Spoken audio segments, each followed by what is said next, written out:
Everyone, बहुत दिनों बाद ये वीडियो बना रहा हूँ। थोड़ा बिजी हो गया था और उसके बाद अब निफ्टी भी बहुत अच्छा करेक्शन दे दिया है, तो ये बेस्ट टाइम है कि धीरे धीरे आप लोग SIP मोड में स्टॉक में पैसे लगा सकते हैं। और 3-4 स्टॉक के बारे में बात करेंगे आज हम लोग, जो प्री आइप करेंगे कैसे कैसे लगाने। 1-2 स्टॉक है वहाँ पे आप लोग देख सकते हैं और बहुत अच्छा रिटर्न वो लोग आगे जाके बना के दे सकता है। और थोड़ा हम लोग बिटकॉइन के बारे में भी बात करेंगे, क्योंकि हमारा पोर्टफोलियो डाइवर्सिफाइड होना चाहिए। US स्टॉक में होना चाहिए, बिटकॉइन में भी होना चाहिए, थोड़ा प्री IPO में होना चाहिए, स्टॉक में होना चाहिए और 1-2 म्यूचुअल फंड में भी होना चाहिए।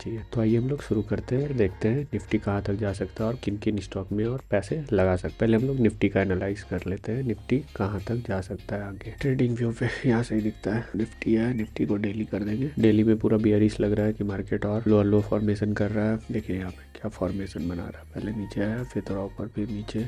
यहाँ पे थोड़ा एक यूटर्न लेने का कोशिश किया, लेकिन बहुत बड़ा कैंडल नीचे आया, फिर ऐसे ऐसे यहाँ पास लिया। तो मुझे लग रहा है यहाँ तक तो कम से कम 12,800 तक, 22,800 तक, 12,000 बोल रहा हूँ, 22,800 तक मार्केट अभी आने का जगह है। यही देख लेते हैं हम लोग, ठीक है। निफ्टी पे बात करते हैं। तो ये हम लोग निफ्टी का कुछ एक चार्ट है, जरोदा पे हम लोग देख रहे हैं। मार्केट देखिए बहुत बेयरिश है। अगर ऐसा कैंडल कहीं बनाता तो हम लोग रिवर्सल का सोच रहे थे, लेकिन मार्केट हमेशा थोड़ा सा रिकवर करता है, उसके बाद बहुत बड़ा बियरिश कैंडल बना देता है। वैसे ही चल रहा है, वैसे ही चल रहा है। तो लास्ट वीक फ्राइडे को भी ऐसा कैंडल बनाया कि और यहाँ से नीचे जा सकता है मार्केट। तो पहले हम लोग इंट्राडे पे भी बात कर ले, कहाँ ट्रेड कर सकते हैं। अगर कल मार्केट इस बीच में खुलता है, इसके आसपास खुलता है और इसको यहाँ इसका लो तोड़ता है, तो हम लोग यहाँ पे एक ट्रेड एग्जीक्यूट कर सकते हैं। और यहाँ पे हम लोग बिहेवियर देखना पड़ेगा, मार्केट किस तरह से 23,000 को तोड़ता है। अगर कोई बड़े से वॉल्यूम में नीचे तोड़ता है तो हम लोग उस ट्रेड में और क्वांटिटी ऐड करके 22,800-700 के टारगेट के लिए होल्ड करके या फिर लॉन्ग टर्म के लिए भी लेके जा सकते हैं। और अगर कुछ गैप अप खुल जाता है इस बीच में, तो हम लोग इस ट्रायंगल बना के देख सकते हैं, इसी बीच में ओवर करता रह जाएगा। और अब हम लोग डेली बेसिस पे बात कर लेते हैं, और वीकली पे तो बता ही दिया मैंने कहाँ तक जा सकती है मार्केट। डेली में भी ये बता दिया। ये एक सपोर्ट की तरह यहाँ पे एक्ट करेगा, ये जगह, ये मुझे लग रहा है एक सपोर्ट की तरह एक्ट करेगा। तो मार्केट यहाँ तक आ सकता है। मेरा टारगेट यहाँ तक का है, अभी यहाँ से रिवर्सल आ सकता है। तो हम लोग कुछ स्टॉक देख सकते हैं जिस पे हम लोग इन्वेस्टमेंट का सोच सकते हैं। जैसे मैंने सोच रखा, जोमेटो है, स्विगी है और जियो फैंसी, ये 3 स्टॉक मैंने पूरा ढूंढ के रखा हुआ है।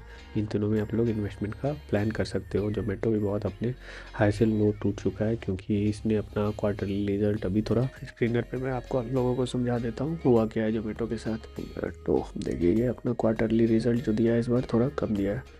सेल तो ठीक है, ऑल टाइम आया है, लेकिन ऑपरेशनल प्रॉफिट भी थोड़ा कम हुआ है, नेट प्रॉफिट कम हुआ है। ऑपरेशनल प्रॉफिट भी ठीक है, लेकिन नेट प्रॉफिट कम हुआ है। क्यों हुआ है? क्योंकि ये लोग अपना फिक्स्ड एसेट पे ध्यान दे रहे हैं। फिक्स्ड एसेट लगातार मतलब अपना बिजनेस एक्सपेंड कर रहा है। इसका ऑनर CEO जो है, क्या नाम है, दीपेंद्र गोयल, उसने भी कहा है कि अभी हम लोग एक्सपेंशन में काम कर रहे हैं, 1-2 साल लगेगा, अभी थोड़ा सा प्रॉफिटेबिलिटी घटा है, 1-2 साल में दिखने लगेगा। और ये ऐसा है ना कि आज से 3-4 साल बाद खाना बनाना या फिर टिफ़िन सर्विस सब सबको खा जाएगा, और ये शायद होटल लाइन में भी उतरने वाला है। तो इस पर हम लोग जितना नीचे है इसको एक्वायर कर सकते हैं। बहुत अच्छी कंपनी है। सेंसेक्स में भी एंट्री मार लिया, कुछ दिन में निफ्टी 50 में मार लेगा।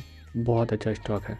जब भी ये गिरे तो इस पर एक्वायर करने का कोशिश कीजिए, और ज़्यादा नहीं, अपने पोर्टफोलियो का 5-10% इसमें घुसा सकते हैं आप लोग पैसे, ठीक है। जोमेटो हो गया, स्विगी भी इसी का पार्टनर टाइप से कंपनी है, लेकिन जोमेटो का 55% मार्केट है और इसका 45 के आसपास है। तो इन दोनों में देख सकते हैं स्विगी कुछ 400 के आसपास या उसके नीचे आएगा, तो मैं सोचूंगा इसमें थोड़ा 40-50 हज़ार घुसाने का।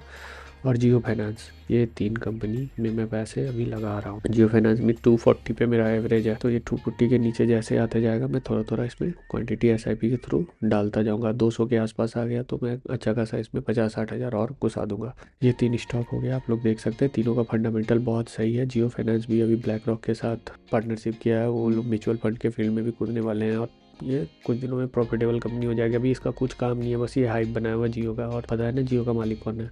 अंबानी है। लोग पीछे कुछ सोच समझ के ही पैसे लगा रहे होंगे। तो जोमेटो, स्विगी, जियो फाइनेंस, स्विगी को आप लोग छोड़ सकते हैं, इन दोनों को लगा सकते हैं। और एक हम लोग बात करते हैं अब प्री IPO। इनक्रेड करके एक ऐप है, आप लोग इस पर अपना ID बना लीजिएगा। मैं अपना लिंक दे दूंगा, इसके थ्रू आप लोग अपना ID बना लीजिएगा। मैं यहीं से प्री IPO में लॉग इन कर लेता हूँ, 1 मिनट। चलो लॉग इन है।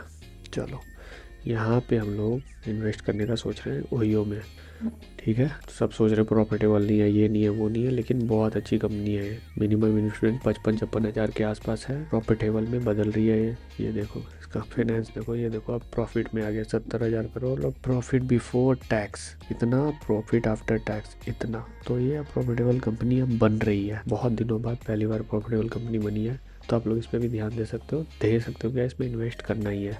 अगर पैसे हैं आपके पास तो अच्छा खासा 10 लाख का पोर्टफोलियो है तो कोई स्टॉक हटा के इसके अंदर प्री IPO में अप्लाई कीजिए, और जब ये लिस्टिंग होगी तो कम से कम 60-70 तो मिनिमम, क्योंकि ये अभी प्री IPO होगा, इसको वैल्यूएशन बनेगा, अभी हाइप बनाएगा और ठीक ठाक इन्वेस्टमेंट मिलेगा। और ये सब फ्यूचर स्टॉक है, जोमेटो हो गया, ओयो हो गया, जियो फाइनेंस हो गया, ये सब लॉन्ग टर्म विजन है आपका 5-10 साल, तो इसको लेके बैठ जाइए। 3 स्टॉक के बारे में अच्छे से बात कर लिया, अब हम लोग बिटकॉइन पे भी बात कर लेते हैं। अभी तो ऑल टाइम हाई है, इस पे इन्वेस्ट करना बेवकूफ़ी होगा, लेकिन यहाँ पे आप लोग जैसे बिल्कुल भी इन्वेस्ट नहीं किए तो SIP मोड में 1,000-2,000, क्योंकि ये सब फ्यूचर है, यही चलना है आगे। मैं कुछ 9 लाख जब चल रहा था ना बिटकॉइन का वैल्यू, उस समय से 9 लाख इंडियन में करेंसी में, तो उसके आसपास होगा 12-13 हज़ार डॉलर। 12-13 हज़ार जब चल रहा था उसी समय से इस पर इन्वेस्टमेंट हूँ, लेकिन मैंने भी सारे पैसे इसके आसपास निकाल लिए थे और यहाँ से इतना बड़ा रैली देगा मेरे को नहीं पता था। तो अब मैं फिर से यहाँ से SIP मोड में थोड़ा थोड़ा एक्वायर कर रहा हूँ, क्योंकि यहाँ से भी एक बड़ा रैली दे सकता है, तो वो मिस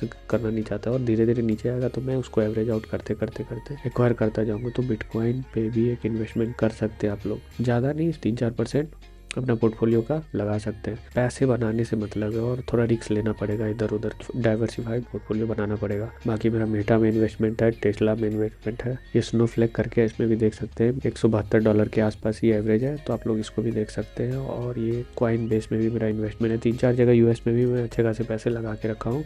बाकी मेरा मेजर पोर्टफोलियो तो इंडियन स्टॉक में ही है। अगला मैं हम लोग बात करेंगे सेंसोबुल पे, बहुत अच्छा प्लेटफॉर्म है। अगर आप लोग ट्रेडिंग करते हैं तो मैं कुछ उस पर समझाना चाहूँगा कैसे ट्रेड लेते हैं। 1-2 स्ट्रैटेजी पे मैं काम कर रहा हूँ, बाकी मेरा जो एक स्ट्रैटेजी है बहुत दूर का स्ट्रैंगल बनाने का वो चल ही रहा है, और एक पे मैं काम कर रहा हूँ अभी कैलेंडर स्प्रेड पे। अगर वो थोड़ा सक्सेस होता है तो मैं आप लोगों को बताऊंगा, फिर आप लोग उसको भी ट्राई कर सकते हैं। ज़्यादा नहीं, 1-1.5 लाख रुपए का कैपिटल चाहिए, उस पर काम हो जाता है अच्छे से। ओके, चलिए ठीक है, थैंक यू।